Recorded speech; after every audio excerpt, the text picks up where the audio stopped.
Bab 086. Pun dengan Davin yang mengguyur tubuhnya dengan air shower dari ujung rambut sampai ujung kaki. Mendatangkan kenyamanan setelah beraktivitas seharian. 134. Davin keluar kamar mandi lebih dulu, mengenakan baju ganti lalu menyiapkan alat salat untuk dirinya dan istri. Pun menyiapkan baju untuk sang istri. Baju yang dipilihnya sendiri. Masya Allah, sudah siap saja. Harusnya aku yang sediain buat Mas. Ini malah kebalik, tutur Ayu begitu keluar kamar mandi dengan tubuh hanya berbalut handuk. Siapa yang mengharuskan, sayang? Kalau bisa gantian, kenapa harus jadi keharusan salah seorang saja? Suami istri kan harus saling karena aku maunya kita hidup bersama, bukan tinggal bersama, timpal Davin yang sudah siap dengan sarung dan baju koko. Ayu tersenyum merekah. Terima kasih. Lekas ia pun mengenakan baju ganti dan segera memakai mukenanya. Terlebih waktu semakin merangkak sore dan maghrib akan datang dalam waktu tak lebih dari setengah jam lagi. Keduanya pun gegas mendirikan salat asyar yang terlambat. Meski begitu, mereka tetap khusyuk melaksanakannya sampai 4 rakaat itu berakhir. Sekalian kita tunggu maghrib datang ya. Biar gak perlu wudhu lagi, tutur Davin setelah selesai berzikir sebentar. Ayu mengangguk menyetujui. Untuk sejenak, ia menselonjorkan kedua kakinya yang masih sedikit pegal.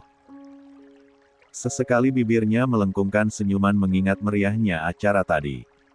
Tiba-tiba saja senyumnya hilang saat mengingat Riri yang tak dilihatnya lagi. Sepertinya Riri tadi gak lama ya hadir di acara kita. Padahal kan ramai keluarganya, ada ibu juga yang pasti masih kangen sama dia, kata Ayu memulai pembicaraan. Entah. Aku gak perhatiin. Davin hanya menggendikan bahu.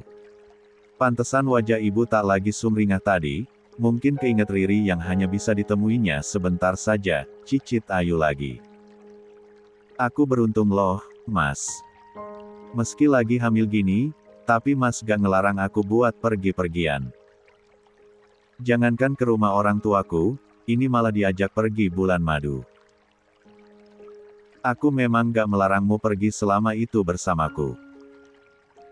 Mau kemanapun, pasti aku antar. Apalagi cuma mau ketemu orang tuamu. Dan lagi, aku juga pasti akan menjagamu. Sering-sering mengingatkan untuk tidak melakukan hal-hal yang akan membuat lelah, timpal Davin lembut. Ayu mengulum senyum. Makasih ya, Mas. Sudah menjagaku dengan sangat baik. Itu kan memang kewajibanku, sayang, balas Davin. Alhamdulillah, azan maghrib, sayang. Ayo langsung salat lagi, ajak Davin. Lagegas berdiri untuk kembali menjadi imam sang istri.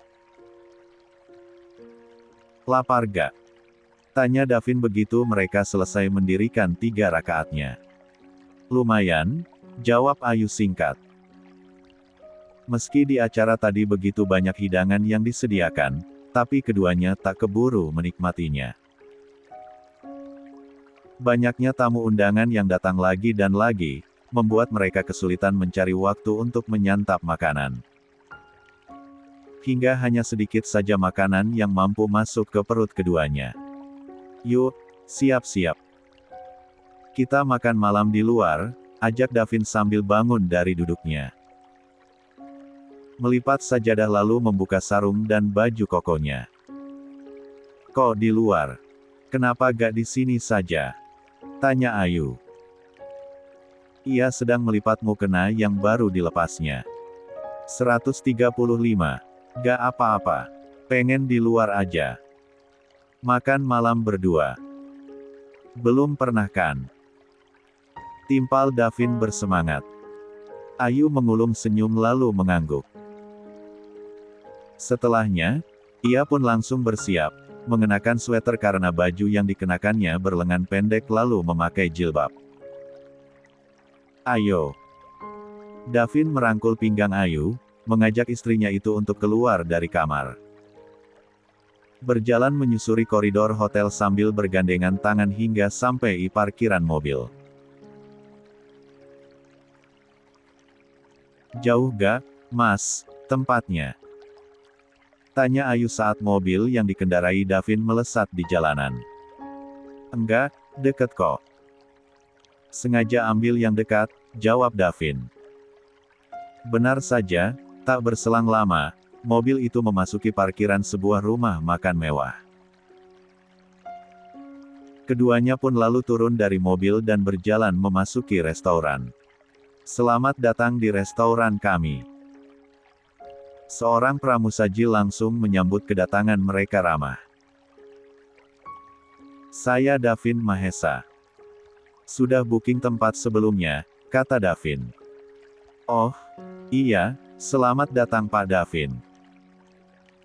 Mari, kami antar ke meja yang sudah di-booking. Timpal pramusaji itu dengan mata berbinar. Wanita dengan rambut digelung rapi itu kemudian mengajak Ayu dan Davin menaiki tangga menuju lantai 2. Silakan. Ini mejanya. Wanita itu pun menunjuk meja untuk ditempati suami istri itu dengan sopan. Bisa dilihat-lihat dulu daftar menunya, lanjutnya.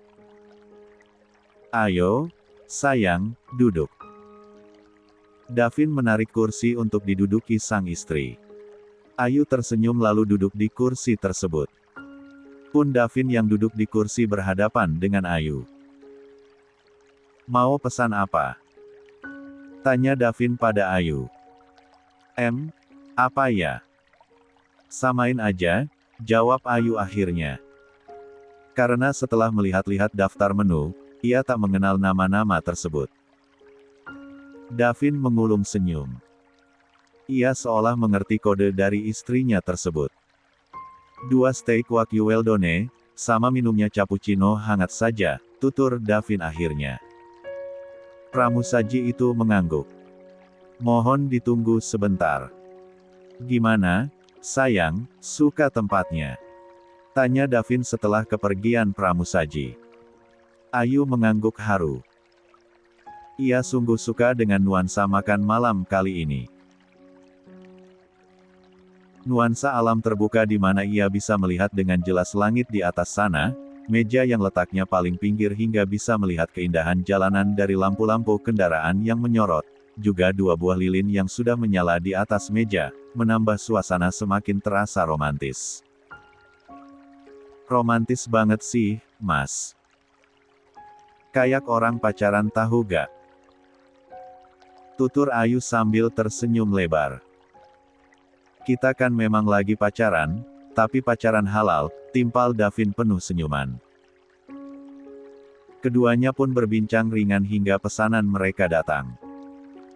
Silakan. Selamat menikmati. Kata pramusaji. 136. Davin dan Ayu pun lekas menyantap makanannya masing-masing. Meski Ayu terlihat sedikit kesusahan memotong steak karena ia memang belum terbiasa. Sayang. Biar aku suapin. Davin pun mengulurkan sendok garpu yang sudah berisi potongan steak. Ayu menurut.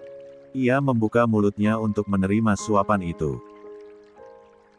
Hingga pada akhirnya, ia terus disuapi Davin hingga makanannya habis tak bersisa. Lebih cepat juga daripada repot-repot memotong sendiri.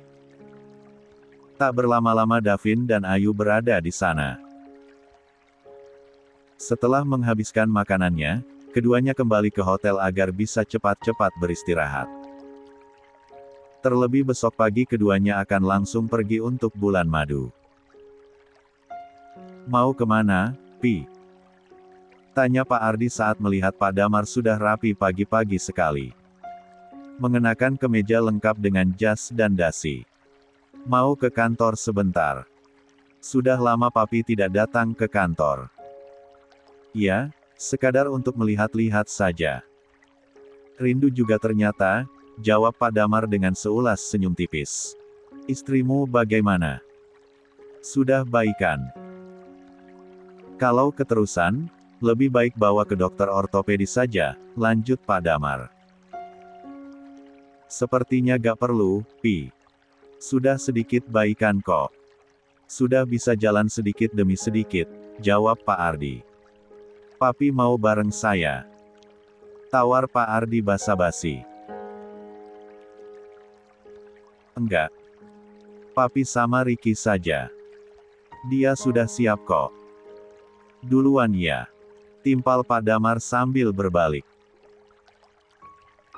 Pak Ardi hanya mengangguk pelan. Meski dalam hatinya mulai resah andai kelakuannya selama ini akan terendus oleh ayah mertuanya tersebut. Semoga saja papi gak memeriksa berkas-berkas perusahaan. Pak Ardi membatin. Sementara Pak Damar langsung berangkat menuju kantor.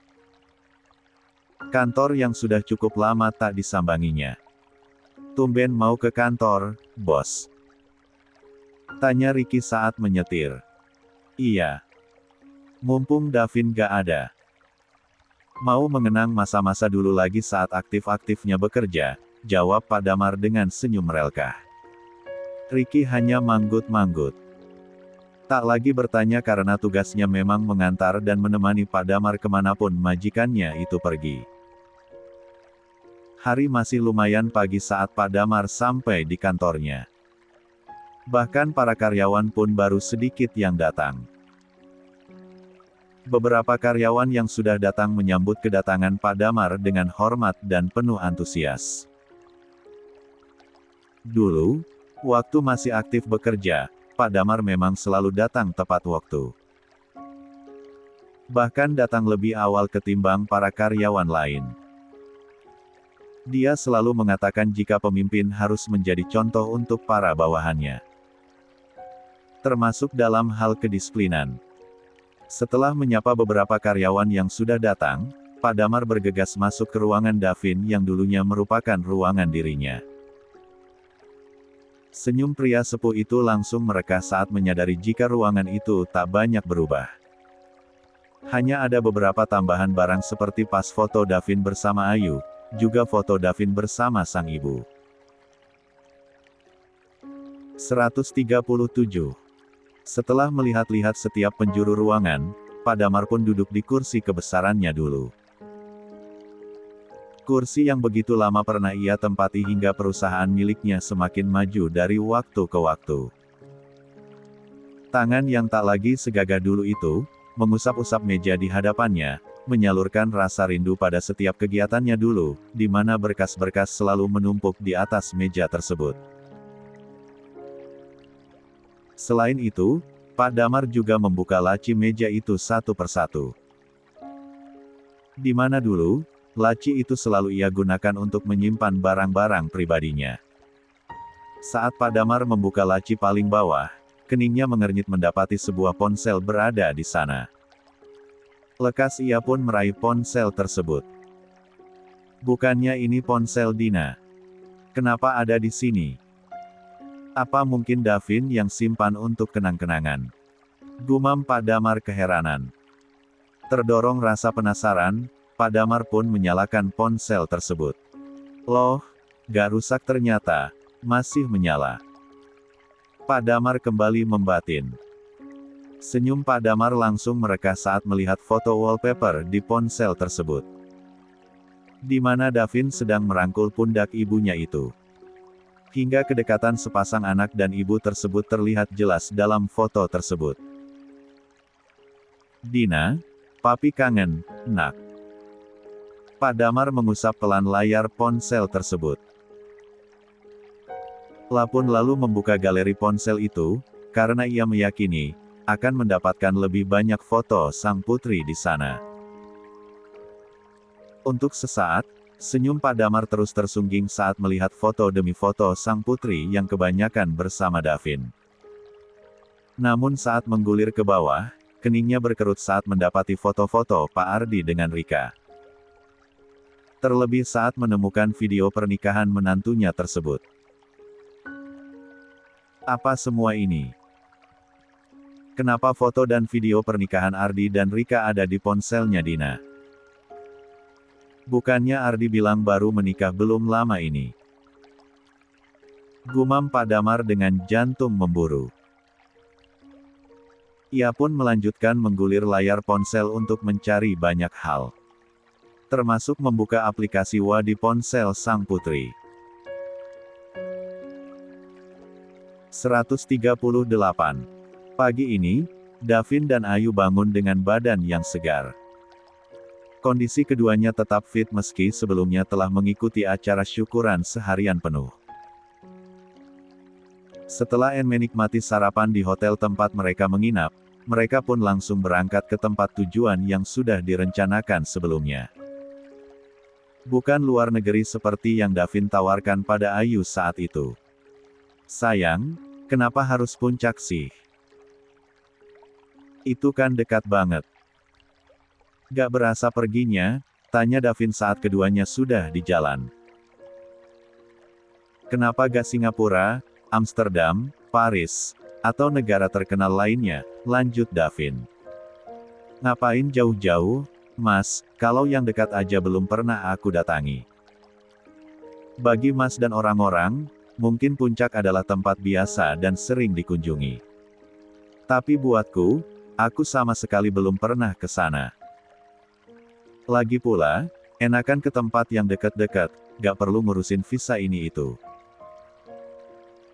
Kalau ada apa-apa pun, bisa langsung pulang. Terus, lagi hamil gini, aku memang maunya di tempat yang adem-adem gitu. Kalau puncak kan katanya enak, hawanya dingin. Satu lagi, irit biaya, jawab Ayu panjang lebar diakhiri senyum lebar. Davin menoleh sebentar lalu tersenyum merekah. Ia takjub sekali dengan pemikiran sang istri yang mempertimbangkan banyak hal. Tak seperti wanita lain yang pasti memilih luar negeri demi sebuah gengsi dan bisa dipamerkan pada semua orang. Kamu memang istriku yang sederhana. Tetap apa adanya dan sama sekali gak merubah gaya hidupmu, timpal Davin semakin bangga. Aku kan dari dulu emang gini, Mas. Masa ia harus berubah, balas Ayu dengan kening berkerut. Bukan begitu. Biasanya, kebanyakan orang, akan mulai berubah ketika sedang berada di atas, timpal Davin. Bukan berubah mungkin, hanya menunjukkan sifat asli dia sebenarnya. Karena jika orang yang baik, gak akan pernah berubah apapun kondisi yang dialaminya. Mau di atas, mau di bawah, mau senang ataupun sedih, sahut Ayu bijak. Iya, sih, benar. Seperti kamu. Tetap baik dan sederhana meski sekarang sudah menjadi bagian dari keluarga Adiputra yang terpandang. Gak gila hormat juga gak gila foya-foya, puji Davin semakin takjub. Aku berkaca dari Mas. Bukankah istri adalah cerminan suami? Jika Mas melihatku sekarang ada sedikit-sedikit kebaikan, itu pasti dari Mas sebagai suamiku sekaligus imamku, balas Ayu. Davin terkekeh mendengar jawaban Ayu. Kamu berlebihan. Padahal emang karatekermu yang dari dulu memang seperti ini. Aku percaya kalau jodoh itu adalah cerminan diri sendiri. Jadi, kalau mau pasangan kita baik, kita dulu yang harus baik. Kalau kita mau dicintai dengan tulus, kita dulu yang harus memulai cinta itu dengan tulus juga, timpal Ayu lagi. Aku juga percaya itu. Semoga kita bisa sama-sama memantulkan kebaikan dan banyak cinta dari cermin masing-masing, ya. Sahut Davin lembut. Meski kepalanya tetap lurus ke depan. Fokus mengemudi di jalan tol yang mengharuskan konsentrasi penuh. 139. Amin ya Allah. Ayu menyahut singkat. Keduanya terus saja mengisi waktu perjalanan mereka dengan membicarakan banyak hal. Tentang bayi yang dikandung Ayu, tentang rumah di dekat keluarga Ayu yang sudah mencapai 50% pembangunan, juga tentang hal-hal random lainnya. Selama menyetir, Davin memang sengaja mengambil kecepatan tak terlalu tinggi mengingat istrinya sedang hamil, hingga setelah lebih dari 2 jam lamanya menempuh perjalanan, akhirnya mobil yang dikendarai Davin mulai memasuki area puncak yang indah dan asri. Saking takjubnya dengan pemandangan sekitar, Ayu sampai menurunkan kaca jendela mobilnya. Masya Allah, Mas. Indah banget, ya. Seumur-umur, baru kali ini tahu yang namanya puncak, kata Ayu dengan mata berbinar-binar. Iya, memang indah. Syukurlah kalau kamu suka. Soalnya kita akan menghabiskan beberapa hari di sini, balas Davin.